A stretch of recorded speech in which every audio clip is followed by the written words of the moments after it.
dia, irmãos. Bom que estamos reunidos aqui nesse domingo, né? Quando estamos rememorando aqui a Reforma Protestante, né? Lembrando que esse não é um tipo de culto. Nós não estamos cultuando a Reforma, nós apenas estamos celebrando esse momento que foi tão especial na história da igreja, né? Então hoje a gente está comemorando a Reforma, lembrando que a Reforma ela só se fez necessária porque um dia a igreja ela deixou de perseverar nos pontos que nós vamos hoje falar aqui no nosso sermão, né? Então isso é uma questão que é importante. Essa mensagem ela se encaixa como uma luva para que a igreja nunca perca o seu rumo. Eu convido você a abrir a sua Bíblia em Atos capítulo 2. Lembrando que esse texto foi lido pela igreja nessa semana. Nós sempre fazemos isso, conforme o reverendo João Pedro falou. Então, nós lemos um dos capítulos lidos na semana, nós pregamos ele aqui. Então, tem todo um acompanhamento, né? Os irmãos leem o versículo bíblico, o capítulo bíblico, eu mando um comentário específico, não é um comentário genérico, é um comentário da igreja, feito por mim, e no final de semana a gente prega. Então há uma coesão no nosso ensino. Atos capítulo 2, crianças, anotem aí, Atos capítulo 2. Nós vamos ler alguns versículos ali salteados, mas é importante que as crianças anotem aí no boletim, né? Atos capítulo 2, ok? Versículo 1 a 4, 4 a 14 a 21, 35 a 47, mas isso aí eu vou conduzindo os irmãos. Estão todos preparados para a leitura da palavra do Senhor? Sim? Peço que os irmãos fiquem de pé mais uma vez. Atos capítulo 2, versículo 1 a 4, nos diz o seguinte: chegando o dia de Pentecostes, estavam todos reunidos num só lugar. De repente veio do céu um som como de um vento muito forte e encheu toda a casa na qual estavam sentados. E viram o que parecia línguas de fogo que se separaram e pousaram sobre cada um deles. Todos ficaram cheios do Espírito Santo e começaram a falar noutras línguas conforme o Espírito os capacitava. Versículo 14 agora. Então Pedro levantou-se com os 11 e em alta voz dirigiu-se à multidão: homens da Judéia e todos os que vivem em Jerusalém, deixem-me explicar-lhes isto. Ouçam com atenção, esses homens não estão bêbados, como vocês supõem, ainda são 9 horas da manhã. Ao contrário, isto é o que foi predito pelo profeta Joel. Nos últimos dias, diz Deus, derramarei o meu espírito sobre todos os povos. Os seus filhos e suas filhas profetizarão, os jovens terão visões, os velhos terão sonhos. Sobre os meus servos e as minhas servas derramarei o meu espírito naqueles dias, e eles profetizarão. Mostrarei maravilhas em cima do céu e sinais embaixo na terra, sangue, fogo e nuvens de fumaça. O sol se tornará em trevas e a lua em sangue, antes que venha o grande e glorioso dia do Senhor. E todo aquele que invocar o nome do Senhor será salvo. Vamos descer mais um pouquinho, queridos. Agora, versículo 36. Portanto, que todo Israel fique certo disso. Este Jesus a quem vocês crucificaram, Deus o fez Senhor e Cristo. Quando ouviram isso, ficaram aflitos em seu coração e perguntaram a Pedro e aos outros apóstolos: irmãos, que faremos? Pedro respondeu: arrependam-se e cada um de vocês seja batizado em nome de Jesus Cristo para perdão dos seus pecados e receberão o dom do Espírito Santo. Pois a promessa é para vocês, para os seus filhos e para todos os que estão longe, para todos quantos o Senhor, o nosso Deus, chamar. Com muitas outras palavras os advertia e insistia com eles: salvem-se dessa geração corrompida. Os que aceitaram a mensagem foram batizados e naquele dia houve um acréscimo de cerca de 3.000 pessoas. Eles se dedicavam ao ensino dos apóstolos e à comunhão, e ao partir do pão e às orações. Todos estavam cheios de temor e muitas maravilhas e sinais eram feitos pelos apóstolos. Os que criam mantinham-se unidos e tinham tudo em comum. Vendendo suas propriedades e bens, distribuíam a cada um conforme a sua necessidade. Todos os dias continuavam a reunir-se no pátio do templo. Partiam pão em suas casas e juntos participavam das refeições com alegria e sinceridade de coração, louvando a Deus e tendo a simpatia de todo o povo. E o Senhor lhes acrescentava diariamente os que iam sendo salvos. Amém. Vamos orar. Pai bendito, nós oramos nesse momento, pedimos a Ti a iluminação do Teu Espírito Santo, para que a gente possa entender aquilo que a Tua Palavra precisa nos dizer nessa manhã. Que Teu Espírito Santo possa agir e que Ele possa fazer a transformação que eu, como pastor, como pessoa, não posso fazer. Mas eu creio plenamente que a Tua Palavra é a Palavra de Deus, sobrenatural, que transforma as nossas vidas, transforma os nossos corações nessa manhã. Eu te peço em nome de Jesus. Amém e amém. Os irmãos podem se assentar. Obrigado.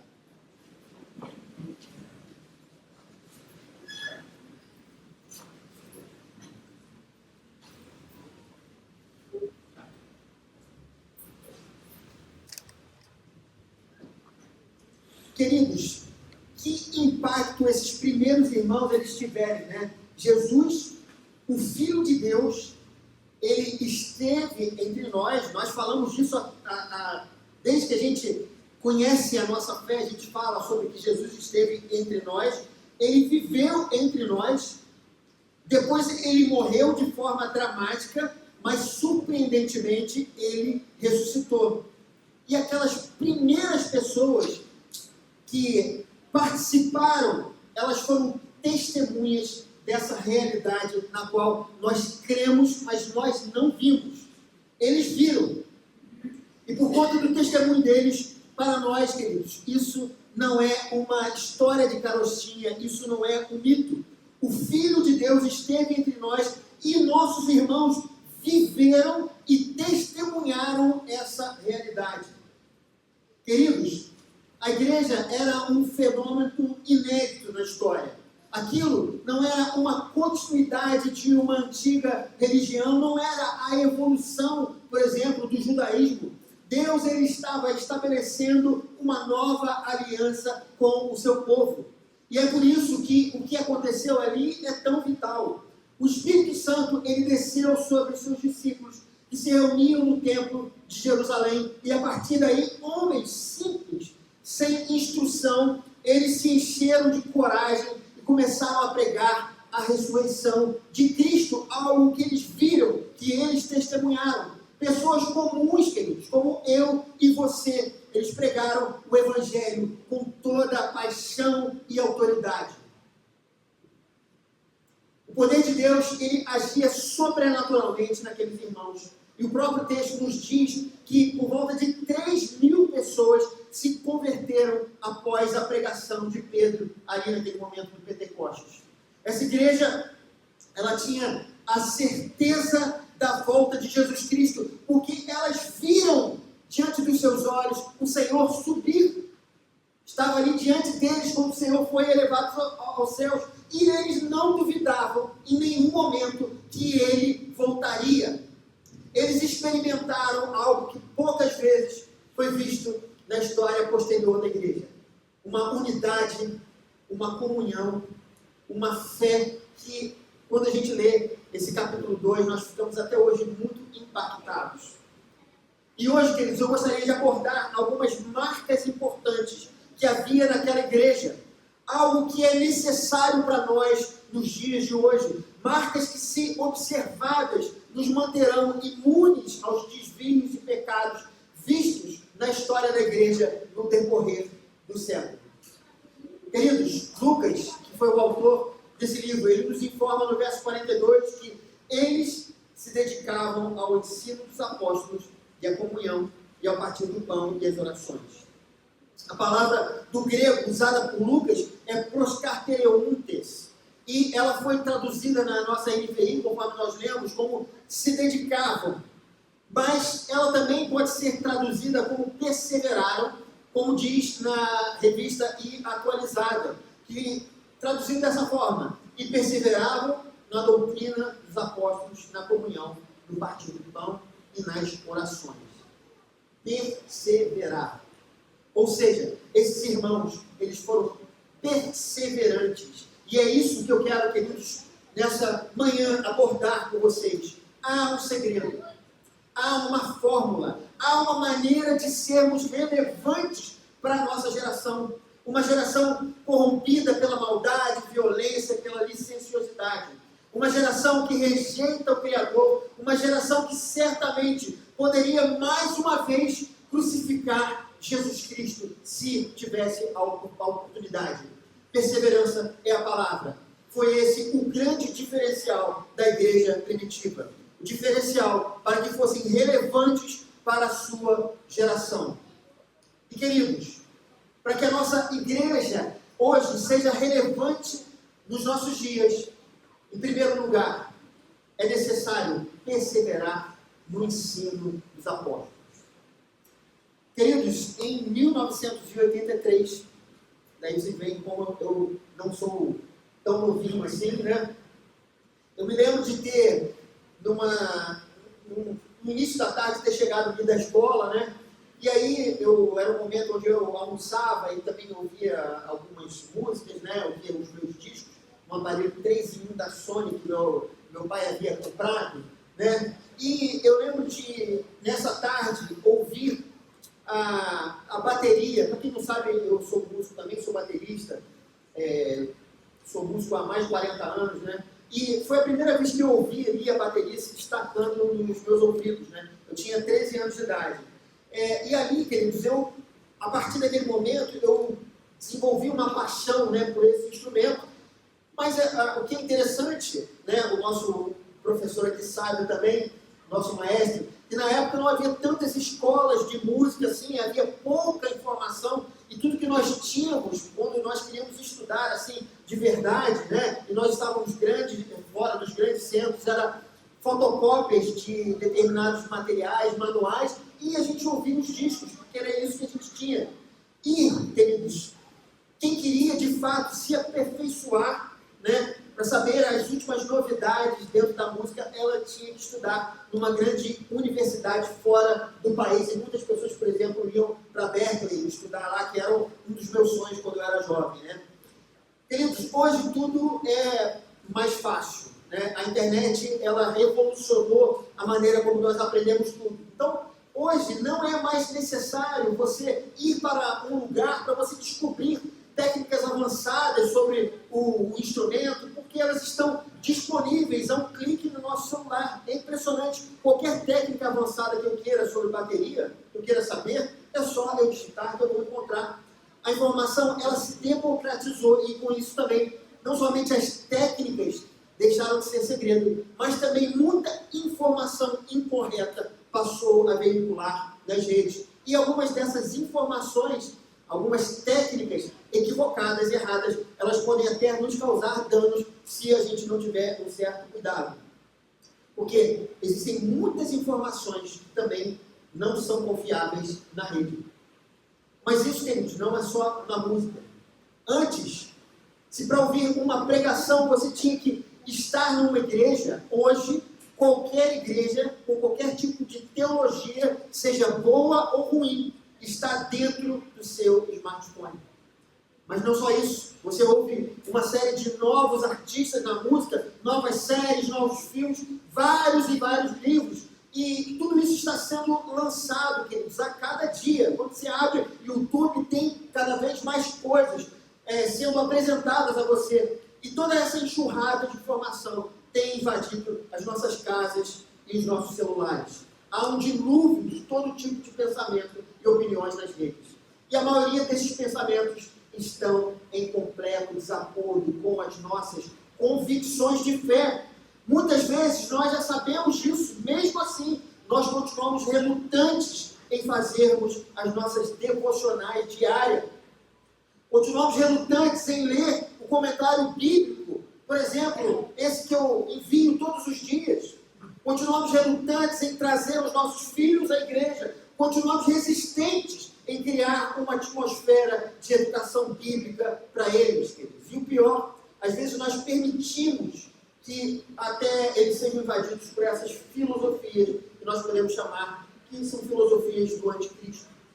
Damos a eles smartphones para que eles se distraiam, enquanto a gente nos outros se ocupa de coisas mais importantes. Queridos, nós não seremos uma igreja relevante se não perseverarmos no ensino dos apóstolos. Se você não tem se esforçado em ouvir a voz do Senhor hoje, não espere ouvi-la amanhã, quando os dias estiverem difíceis. Quanto mais distante do Senhor, menor a capacidade que teremos de discernir a sua voz. Para os que vivem distraídos, a voz do Senhor será apenas mais uma voz que ecoa em nossas vidas.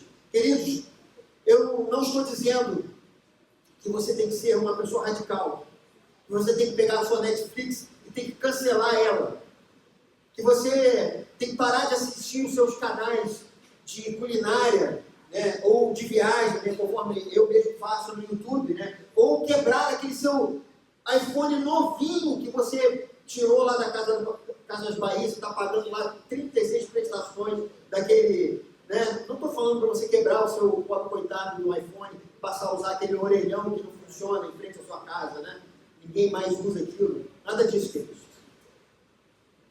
E eu me lembro, queridos, da geração passada, quando eu era criança ainda, jovem, e essa geração que foi fruto da renovação espiritual, que foi um movimento que aconteceu ali nos anos 50, essa geração, eu me lembro que ela foi super radical e ela teve coragem de quebrar os discos de rock, porque elas diziam que era coisa de Satanás, uma radicalização, mas ela não teve força para se aprofundar no conhecimento das Escrituras. E o resultado disso são igrejas, fruto desse movimento, que são igrejas que não têm base bíblica, igrejas que já se distanciaram do verdadeiro Evangelho de Jesus Cristo.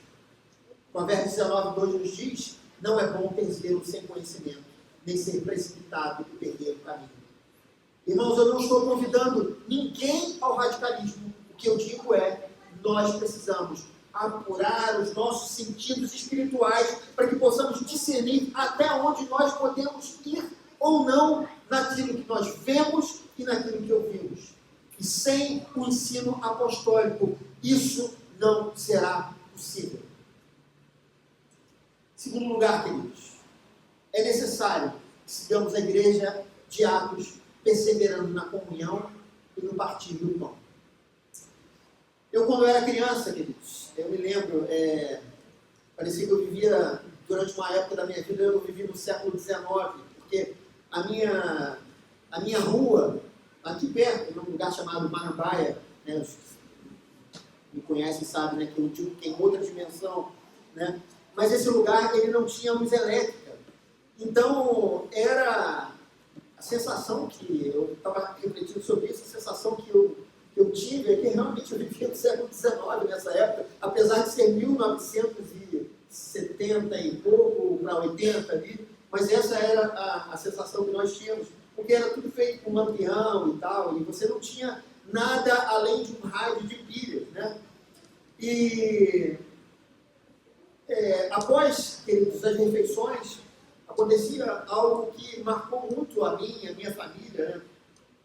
Depois das refeições, o que a gente tinha de prazeroso para fazer era sentar e conversar, né? E às vezes nós brincávamos jogos de tabuleiro, e eu lembro que isso não havia pressa na nossa família, era um momento muito especial, e eu lembro que eles, com a alegria dessa época, havia um espírito de confraternização que tomava a mesa familiar.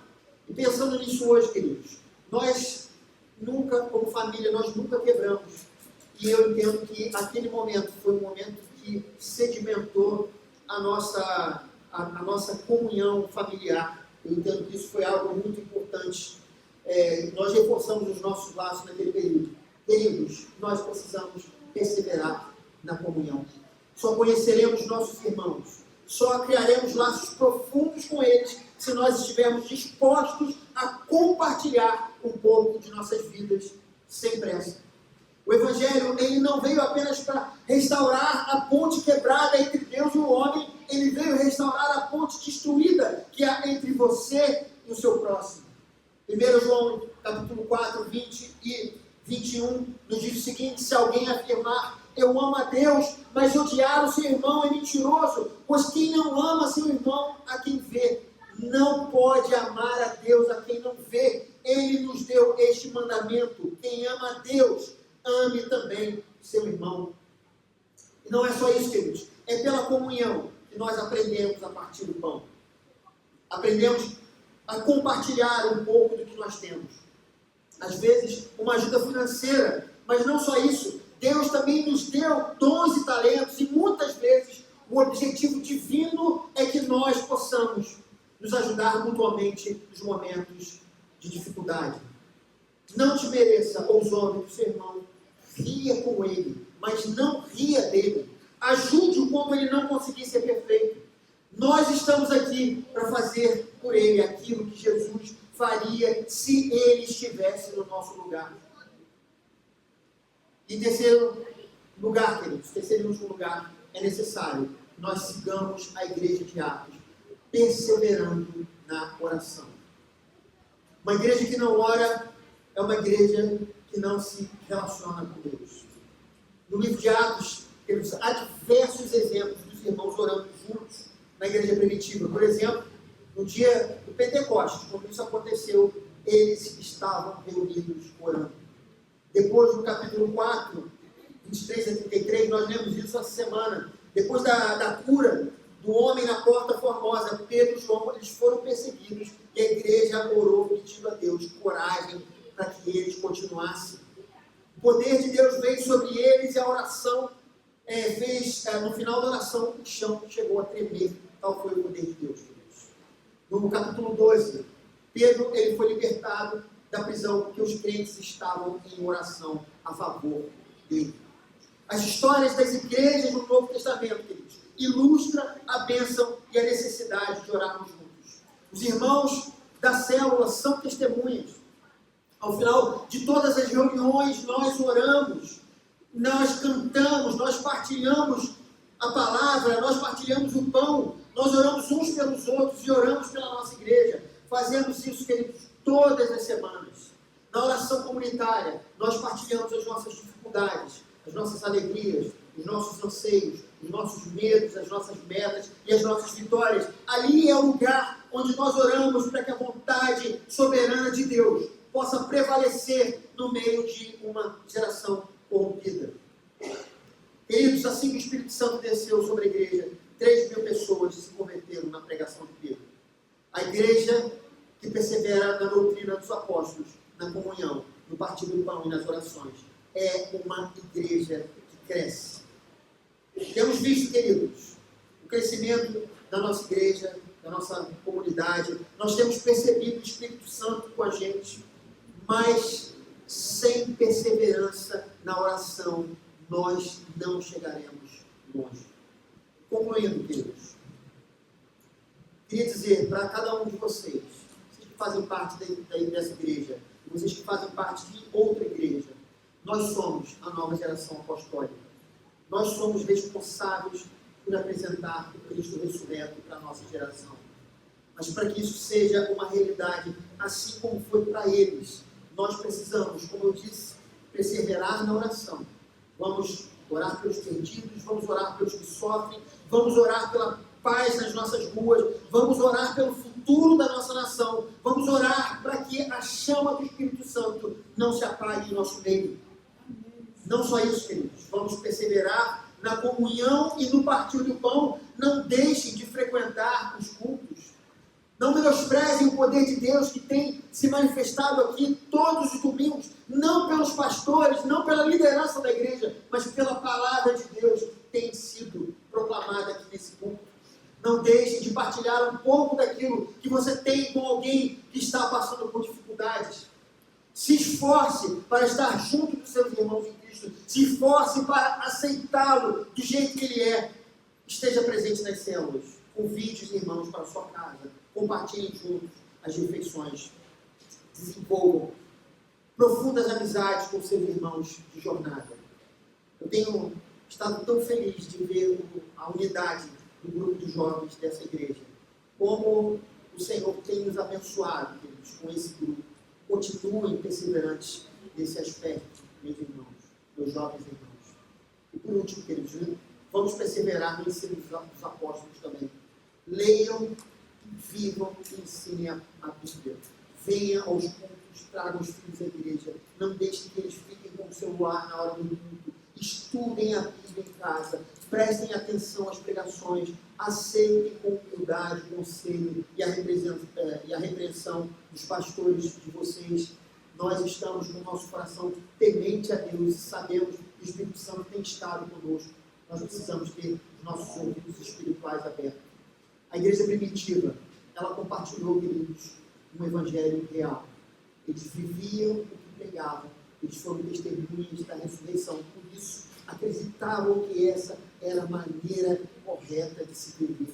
Jesus Cristo, ele morreu para nos reconectar. Não há conexão com Deus se não houver conexão com o seu irmão. Essa é a grande verdade. É assim que a reforma continuará viva em cada um dos nossos corações. Perseverança. Que o Senhor abençoe essa palavra. Que essa palavra possa frutificar na sua vida e